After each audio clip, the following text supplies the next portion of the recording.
स्वागत है आप सभी का आपके अपने YouTube चैनल बीए सेंटर में। हिस्ट्री का एक मोस्ट इम्पोर्टेंट क्वेश्चन है कि औरंगजेब की धार्मिक नीति का आलोचनात्मक मूल्यांकन कीजिए। औरंगजेब का धार्मिक नीति क्या था? औरंगजेब ने किस प्रकार की धार्मिक नीति को अपनाया था, उसका आलोचनात्मक मूल्यांकन करने के लिए कहा जा रहा है। हम औरंगजेब के बारे में जो दक्कन नीति उसके बारे में क्वेश्चन पहले से करवा चुके हैं। आज हम लोग देखेंगे कि जो औरंगजेब था ये एक क्रूर शासक है मुगल साम्राज्य का। ठीक है, तो इसने धार्मिक नीति को किस प्रकार से अपनाया, किस प्रकार से सभी धर्मों के बारे में सोचा है, फिर किस प्रकार से धार्मिक नीति को अपनाया, उसके बारे में आपको बताना, ये भी आपका एक मोस्ट इंपॉर्टेंट क्वेश्चन है। जब हम आपको औरंगजेब के दक्कन नीति के बारे में बता रहे थे, उसी टाइम आपको हम औरंगजेब का परिचय भी बताए थे कि औरंगजेब कौन है। ठीक है, फिर से यहाँ पर हम आपको थोड़ा सा बता दें तो औरंगजेब का जो कार्यकाल है वो 1658 से लेकर के 1707 ईस्वी तक है। ठीक है, इतना लंबा समय तक ये कार्यकाल में रहता है। इसी का ये क्या है, कार्यकाल है। ठीक है, शासनकाल है ये। इसका जन्म जो है 1618 ईस्वी में होता है। कहाँ पर होता है? दोहद में इसका जन्म 1618 ईस्वी में होता है। इसका राज्याभिषेक हम पिछले वीडियो में बताए थे कि इसका जो राज्याभिषेक है वो एक बार 1658 में आगरा में होता है। ठीक है, 1658 में एक बार आगरा में होता है और दोबारा 1659 में जब ये अपने भाई को दारा शिकोह को मार देता है, उसके बाद ये दिल्ली में भी जाकर के राज्याभिषेक कराता है। ठीक है, तो इस तरह से हम आपके कुछ जो परिचय औरंगजेब के हम पहले से बता चुके थे आपको। ये भी बताए थे कि औरंगजेब का जो मतलब माँ है, उसकी अम्मी है, ठीक है, मुमताज, उसके 14 बच्चे थे जो इंपॉर्टेंट बच्चे थे, जो किसी साम्राज्य को संभालने लायक थे। उन 4 बेटों के बारे में आपको बताया था कि इसका 4 भाई था। मतलब एक तो दारा शिकोह हो गया, ठीक है, दूसरा ये हो गया औरंगजेब, और इसके और 2 भाई थे जैसे सूजा और मुराद। इसकी एक बहन भी थी जहांनारा। तो इसके बारे में पहले से बता चुके हैं, तो इसके बारे में ज़्यादा डिस्कस नहीं करेंगे। हम लोग समझेंगे यहाँ पर कि धार्मिक नीति इसके द्वारा क्या क्या अपनाया गया है। ठीक है, क्या क्या धार्मिक नीति बनाए गए। बहुत सारे ऐसे जो नीति है जो अकबर के द्वारा लाया गया था, लेकिन उसको यहाँ पर समाप्त कर दिया गया, और कुछ ऐसे नीति जो नए बनाए गए हैं। तो उस चीज़ को यहाँ पर हम लोग समझते हैं। चैनल पर दोस्तों आए तो आप लोग चैनल को सब्सक्राइब कर लीजिएगा। वीडियो पसंद आए तो वीडियो को लाइक करके अपने दोस्तों में इसको शेयर भी कर देना है। समझते हैं, एक छोटा सा यहाँ पर परिचय लिखा है। कहा जा रहा है कि औरंगजेब ये इसका कार्यकाल है। ठीक है, औरंगजेब मुगल वंश का अंतिम महान शासक माना जाता है। ये जो औरंगजेब है ये मुगल वंश का अंतिम महान शासक माना जाता है, ताकतवर शासक माना जाता है, क्योंकि इसके बाद जो इसका बेटा आएगा या फिर इसके बाद जो अन्य शासक आएंगे, ठीक है, वो बहुत ही कमजोर, बहुत ही दुर्बल शासक है। वह एक कट्टर सुन्नी मुस्लिम था तथा इस्लामी सिद्धांतों के अनुसार शासन चलाने में विश्वास करता था। मतलब ये क्या है, तो जो अकबर था उस टाइम में, जो अकबर ने सिस्टम लाया था, धार्मिक नीति जो अपनाया था, वहाँ पर सभी धर्मों का सम्मान करना और सभी धर्मों को बराबर मानना, पूरी प्रजा को एक समान मानना उसने अपनाया था। उस तरह की नीति को उसने अपनाया था। लेकिन ये क्या है, एक सुन्नी मुसलमान है और जो इस्लाम धर्म है उसी के आधार पर साम्राज्य चलाना चाहता है। जहां अकबर ने धार्मिक सहिष्णुता और सुलह कुल की नीति अपनाई थी, वहीं औरंगजेब ने रूढ़िवादी इस्लामी नीति का अनुसरण किया। उसने इस्लामी कानूनों को प्रोत्साहित किया, जजिया कर पुनः लागू किया तथा अनेक धार्मिक प्रतिबंध लगाए। बहुत सारे धार्मिक प्रतिबंध भी लगाए गए।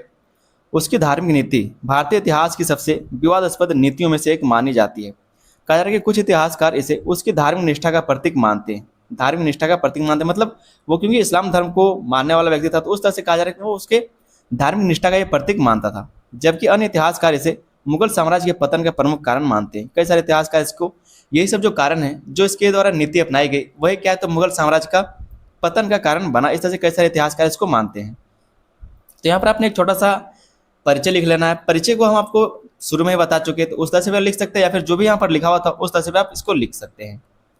आगे हम लोग देख लेते हैं दोस्तों कि औरंगजेब की धार्मिक नीति क्या क्या है, क्या क्या धार्मिक नीति इसके द्वारा अपनाया गया है। पहला है आपका कट्टर सुन्नी इस्लाम का पालन। ये क्योंकि एक इस्लाम धर्म को मानने वाला व्यक्ति है, एक शासक है, तो उसी तरह से इसने मानना शुरू किया। कट्टर सुन्नी इस्लाम को मानने वाला ये व्यक्ति था। औरंगजेब स्वयं अत्यंत धार्मिक व्यक्ति था। वह अनियमित रूप से नमाज पढ़ता, मतलब नियमित रूप से क्या है, तो नमाज पढ़ता था, कुरान का अध्ययन करता था तथा इस्लामी नियमों का पालन करता था। मतलब क्या है, तो ये एक कट्टर सुन्नी इस्लाम था, इस्लामिक व्यक्ति था। उसने अपने जीवन को इस्लामी आदर्शों के अनुरूप ढालने का प्रयास किया और शासन में भी उन्हें सिद्धांतों को लागू करना चाहा, और जो शासन है उसमें भी उन्हीं सारे सिद्धांतों को लागू करना चाहा जो वो खुद अपने लिए अपनाता है। ठीक है, नियमित नमाज पढ़ना, कुरान का अध्ययन करना, ठीक है, इस्लामी नियमों का पालन करना, ये सारी चीज़ें वो अपने साम्राज्य में भी लागू करना चाहता था। तो यहाँ पर ये पहला अपने धार्मिक नीति को देख लिया। दूसरा जो इसका धार्मिक नीति वो है जजिया कर का पुनः पुनर्स्थापना। जजिया कर जो 1564 ईस्वी में अकबर ने क्या किया, खत्म कर दिया था, इसको समाप्त कर दिया था। लेकिन 1679 ईस्वी में औरंगजेब ने फिर से इसको चालू कर दिया। तो जजिया कर पुनः पुनर्स्थापना किया गया इसका 1679 में। कहा जा रहा है कि अकबर ने 1564 ईस्वी में जजिया कर समाप्त कर दिया था, लेकिन औरंगजेब ने 1679 ईस्वी में इसे पुनः लागू कर दिया। जजिया एक ऐसा कर था जो केवल गैर मुसलमानों से लिया जाता था। इस निर्णय से हिंदू समाज में असंतोष फैल गया तथा शासक और प्रजा के बीच दूरी बढ़ गई। जो शासक और प्रजा है उसके बीच दूरी बढ़ गई, क्योंकि अकबर ने क्या है, इसको बंद किया था। ठीक है, जय जय कर क्या है तो बंद किया था, तीर्थ कर क्या है उसने बंद किया था, लेकिन इसके द्वारा सब कुछ शुरू किया गया। मंदिरों के प्रति इसकी नीति क्या रही है, जो औरंगजेब है उसका मंदिरों के प्रति क्या क्या नीति रहा है उसके बारे में आप लोग थोड़ा सा यहाँ पर देख लेंगे। ठीक है, ये सबसे ज़्यादा इंपॉर्टेंट है, क्योंकि मंदिरों को बहुत ज़्यादा इसके द्वारा तोड़वाया गया, जैसे सोमनाथ मंदिर वगैरह सब इसी के द्वारा तोड़वाया गया है। तो कहा जा रहा है कि औरंगजेब ने कुछ प्रमुख हिंदू मंदिरों को ध्वस्त करने का अथवा उन पर नियंत्रण स्थापित करने के आदेश दिए। ऐसे कुछ मंदिर हैं जिनको तोड़ने का, बहुत सारे मंदिर को इसने तोड़वाया, लेकिन कुछ जो महान महान मंदिर हैं, ठीक है, उसको भी तोड़ने का किसने आदेश दिया था, इसी ने आदेश दिया था। क्या कहा जा रहा है आगे कि 1669 ईस्वी में काशी के विश्वनाथ मंदिर तथा 1670 ईस्वी में मथुरा के केशव राय मंदिर को ध्वस्त किए जाने का उल्लेख मिलता है। इसके द्वारा सोमनाथ मंदिर का, इसके द्वारा विश्वनाथ मंदिर का, इसके द्वारा मथुरा का जो केशव राय मंदिर है, सारे मंदिरों को तोड़वाया गया है, सब इसी के द्वारा तोड़वाया गया है। इसके अतिरिक्त कुछ अन्य मंदिरों के विरुद्ध भी कार्यवाही की गई है।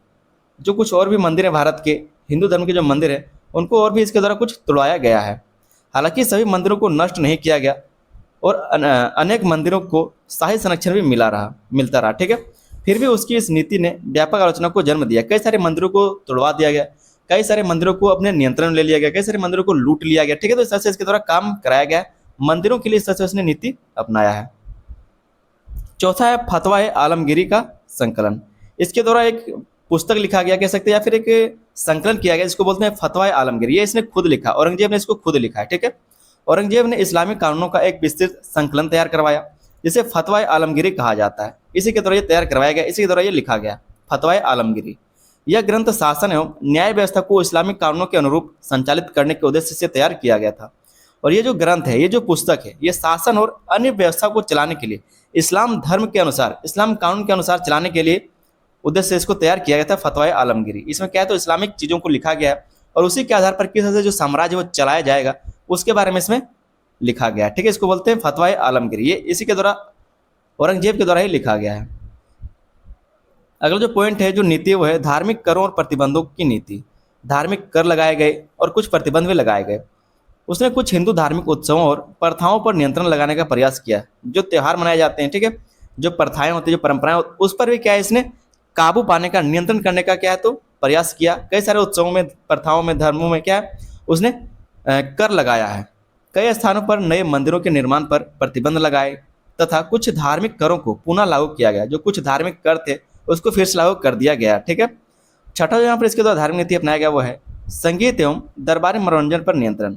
आपने देखा होगा जो हम आपको शाहजहां वाला क्वेश्चन करवा रहे थे, तो शाहजहां ने, चाहे वो चित्रकार हो, चाहे वो कोई कवि हो, या फिर कोई जो दरबारी हो, सभी को उसने अपने दरबार में संरक्षण दिया था। लेकिन जैसे इसका राज आता है, जैसे इसका शासन आता है, ये सभी विद्वानों को निकाल देता है अपने दरबार से। तो संगीत और दरबारी मनोरंजन पर नियंत्रण ये कर लेता है। ठीक है, औरंगजेब व्यक्तिगत रूप से संगीत को पसंद नहीं करता था, क्योंकि ये कट्टर इस्लाम को मानने वाला था, तो वहाँ पर इस तरह की कोई चीज़ों को भी नहीं मानता था। ठीक है, तो औरंगजेब व्यक्तिगत रूप से संगीत को पसंद नहीं करता था। उसने शाही दरबार में संगीत को संरक्षण देना कम कर दिया तथा कई मनोरंजनात्मक गतिविधियों पर प्रतिबंध लगा दिए।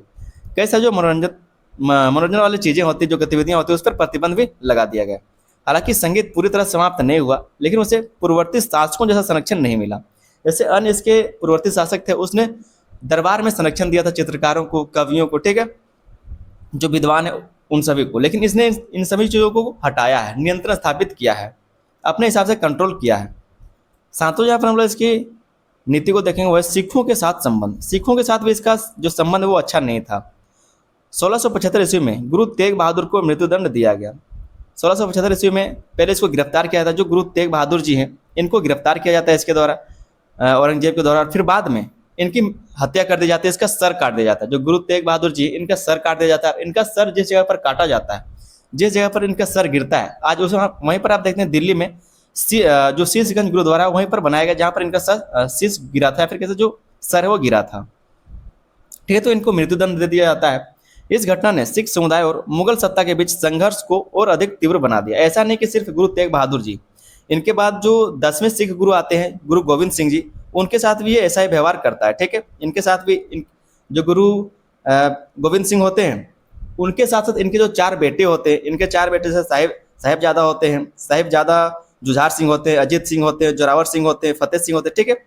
तो ये जो इनके चारों बेटे हैं, जो गुरु गोविंद सिंह के चारों बेटे हैं, और गुरु गोविंद सिंह कौन है? वो सिखों के 10वें गुरु हैं। आपने जो तेग बहादुर पढ़ा वो सिखों के 9वें गुरु थे, ठीक है।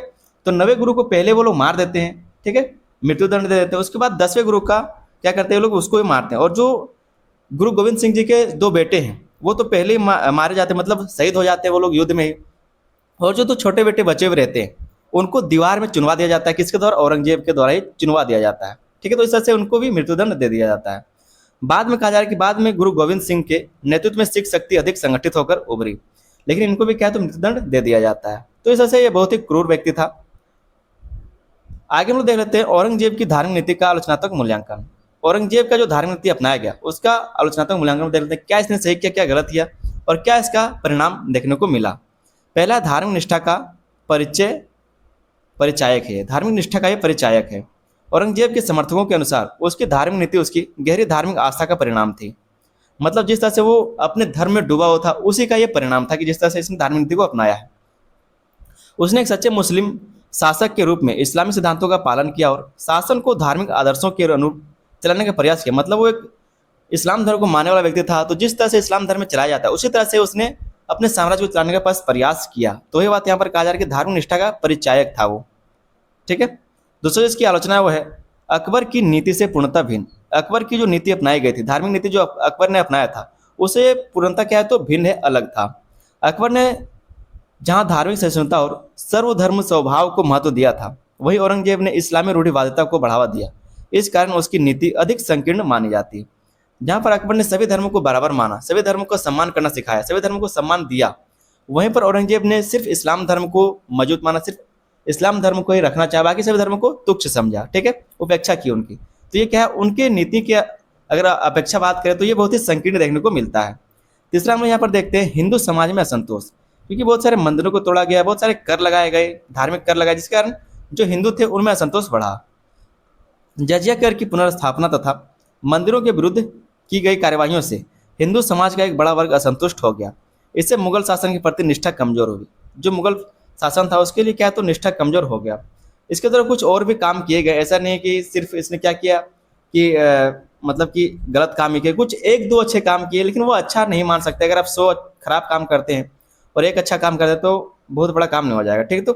तो इसके द्वारा एक काम किया गया था जो 1662 ईस्वी है। 1662 ईस्वी में यहाँ पर आप दास पर था जो उस पर रोक लगाया था। मतलब लोगों को जो बेचा जाता था, जो खरीद बिक्री होता था, जो कह सकते हैं कि नौकर जो खरीद बिक्री होता था, उस पर रोक लगाया गया था। 1663 ईस्वी में सती प्रथा पर इसने रोक लगाई थी। चाहे जिस तरह से लगाया गया हो, लेकिन सती प्रथा पर रोक लगाया गया था। और वहीं पर फिर एक साल के बाद 1664 ईस्वी में आप देखते हैं तीर्थ यात्रा फिर से लगाया गया था। तीर्थ यात्रा पर जो कर लगाया गया हमेशा से था, जिसको अकबर ने बंद कराया था, वो इसने 1664 में फिर से शुरू करवा दिया था। और फिर 1679 में जैसा कि आपने पढ़ा, 1679 में इसने क्या किया, जजिया कर फिर से लागू कर दिया। तो इस तरह से कुछ गलत काम, कुछ मतलब सारे ही गलत काम, एक दो अच्छे काम इसने किए हैं। राजपूतों के साथ इनका किस तरह से संबंध था? जो औरंगजेब है इसका राजपूतों के साथ कैसा संबंध है? राजपूत संबंधों में तनाव रहा है। अकबर के स्वयं से राजपूत मुगल साम्राज्य के सबसे विश्वसनीय सहयोगी थे, क्योंकि अकबर के दरबार में वो उच्च पद पर थे, मैत्रिक संबंध थे, वैवाहिक संबंध थे। लेकिन औरंगजेब की नीतियों के कारण कई राजपूत शासकों के साथ संबंध बिगड़ गए। इसका प्रभाव साम्राज्य की स्थिति पर पड़ा, ठीक है। तो कई सारे ये नीतियों को रख नहीं सका, बहुत अच्छे से लोगों के साथ ये घुल मिल नहीं सका, ठीक है, क्योंकि ये इस्लाम धर्म को ज़्यादा मानता था, जिसके कारण अन्य धर्मों को ये बहुत ही तुच्छ समझता था, जिसके कारण वहाँ के धर्म को मानने वाले, किसी अन्य धर्म को मानने वाले लोगों से भी चिढ़ रहा था, जिसके कारण क्या तो ये इसका पतन का कारण बना है। आगे देख लेते हैं हम लोग विद्रोहों को बढ़ावा दिया गया। उसकी धार्मिक नीति ने अनेक विद्रोहों को अप्रत्यक्ष रूप से बल प्रदान किया। जाट विद्रोह, सनातनी विद्रोह, ठीक है, सतनामी विद्रोह हो गया, सिख विद्रोह हो गए, मराठा आंदोलन को धार्मिक असंतोष से शक्ति मिली। इन विद्रोहों ने मुगल साम्राज्य को कमजोर किया है, तो कई सारे विद्रोह को जन्म दिया। छठा जो यहाँ पर इसकी आलोचना है वो है राष्ट्रीय एकता को क्षति पहुंची। अकबर द्वारा स्थापित हिंदू मुस्लिम सहयोग और सामंजस्य की भावना को औरंगजेब की नीतियों ने कमजोर कर दिया। इससे साम्राज्य विभिन्न वर्गों में विभाजन बढ़ा। हम ये यहाँ पर हर बार आप देख पा रहे हैं कि अकबर को लिख रहे हैं। इसका मतलब ये नहीं कि अकबर बहुत महान हो गया और अकबर ने कोई गलत काम नहीं किया। हम ये बता रहे हैं कि जो मुगल साम्राज्य है उसमें से अकबर ने अच्छा काम किया था, बाकी शासकों के मुकाबले। ठीक है, बस ये बताना है।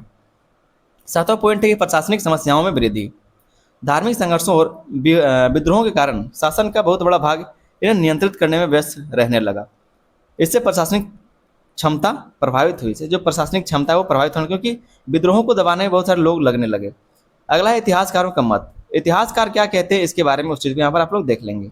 इतिहासकार जादूनाथ सरकार के अनुसार औरंगजेब ने धार्मिक नीति ने मुगल साम्राज्य की राजनीतिक नींव को कमजोर कर दी। जो औरंगजेब का धार्मिक नीति था, बहुत सारे धार्मिक नीति कहते हैं गलत अपनाए, जिसने क्या किया, मुगल साम्राज्य की राजनीतिक नींव को कमजोर कर दिया।